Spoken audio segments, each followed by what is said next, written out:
আগামী ২৭ সেপ্টেম্বর পঞ্চমী পূজার মধ্য দিয়ে সারা দেশে শুরু হবে সনাতন ধর্মাবলম্বীদের প্রধান ও বৃহৎ ধর্মীয় উৎসব শারদীয় দুর্গাপূজা। সারা দেশের মতো কক্সবাজারেও চলছে দুর্গাপূজা আয়োজনের শেষ মুহূর্তের ব্যাপক প্রস্তুতি। তারই অংশ হিসেবে প্রতিমা তৈরি ও রং করার কাজে ব্যস্ত সময় পার করছেন প্রতিমা শিল্পীরা। কারিগর সংকট থাকলেও দিনরাত পরিশ্রম করে এগিয়ে চলছে প্রতিমার নির্মাণ কাজ। বাঁশ খড়ের কাঠামোয় মাটি লাগিয়ে ফুটিয়ে তোলা হচ্ছে মহিষাসুর বধের দৃশ্য। রং তুলির আঁচড়ে প্রাণ ফিরে পাচ্ছে দেবী দুর্গা ও অন্যান্য দেবদেবীর প্রতিমা। এখানে দিন রাত ২৪ ঘন্টা উর্গমা থেকে কাজ করা লাগে। কাজের মধ্যে দিয়ে আমাদের জীবন চলে যাচ্ছে। আমরা এখন মোটামুটি কাজ শেষ করার পথে চলে আসছি। ২৪ ঘন্টা ২ ঘন্টা ঘুম গেছি, ২ ঘন্টা কালকে রাতে, কালকে ৪টে বাজে স্কুল গেছি, আজকে ৬টা বাজে আসছি, ১ ঘন্টা ঘুম গিয়ে আবার কাজ করে ফেলছি। আয়োজকরা বলছেন প্রতি বছরের মতো এবারও বর্ণাঢ্য আয়োজনে উদযাপিত হবে পূজা।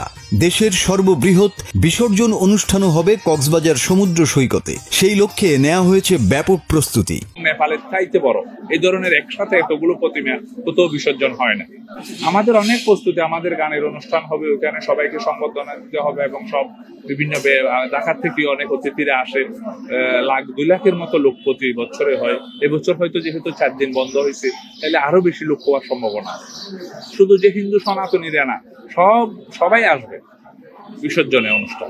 প্রতিমা তৈরি, সাজসজ্জা ও পূজার প্রস্তুতি পরিদর্শন করেছেন আইন শৃঙ্খলা বাহিনীর সদস্যরাও। এরই অংশ হিসেবে র‍্যাব ১৫ জেলার গুরুত্বপূর্ণ মণ্ডপ ও প্রতিমা নির্মাণস্থল পরিদর্শন করেছে। র‍্যাবের উপ অধিনায়ক এহতেশামুল হক জানান, পূজার সার্বিক নিরাপত্তা ও অপ্রীতিকর ঘটনা এড়াতে প্রয়োজনীয় ব্যবস্থা গ্রহণ করা হয়েছে।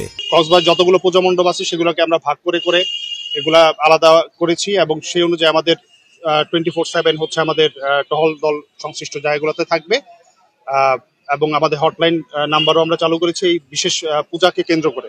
এর বাইরেও হচ্ছে আমাদের 12টি টহল পরিচালনা করবে। এছাড়া সাদা পোশাকেও আমাদের লোক থাকবে। দেবী দুর্গার আগমনে ভক্তদের মধ্যে ইতোমধ্যেই বইছে উৎসবের আমেজ। ২-১ দিনের মধ্যেই সাজসজ্জায় ভরে উঠবে মণ্ডপগুলো, আর ভক্তরা উপভোগ করবেন পূজার মূল আকর্ষণ।